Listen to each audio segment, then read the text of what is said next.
Tinambangan ng mga di pa nakikilalang salarin ang isang mag-ama sa La Paz, Abra. Nakaligtas ang ama pero patay ang kaniyang anak.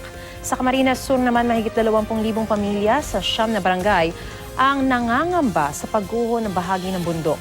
Yan at iba pa sa mainit na balitang probinsya.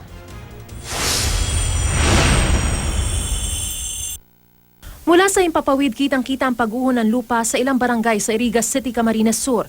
Siyam na barangay ang nanganganib sa mga posibleng landslide at flash flood. Mula kasi ng tamaan ng bagyo ang lalawigan noong Disyembre, bumigay na ang malaking bahagi ng Mount Asog. Mahigit 50 pamilya ang tuluyan ng lumikas sa isang komunidad sa barangay Santa Teresita dahil napinsala na ng landslide ng kanilang mga bahay. Sa kabuuan, naabot sa 20,000 pamilyang apektado sa siyam na barangay. Sa Bao, Camarines Sur, huli sa dashcam ang isang tricycle na sobra-sobrang sakay na pasahero. May mga nakasabit sa likod, nakatayo sa side wheel, at mga nakatungtong sa bumper ng tricycle. Sumatotal, 6 na pasahero ang sumabit sa labas ng tricycle habang punong-puno na ang loob nito.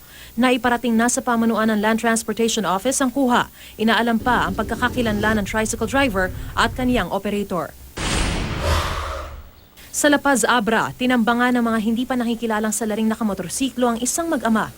Patay ang 23 anyos na biktima habang nagtamon naman ang tama ng bala ng baril sa leeg ang kaniyang ama na barangay chairman sa lugar.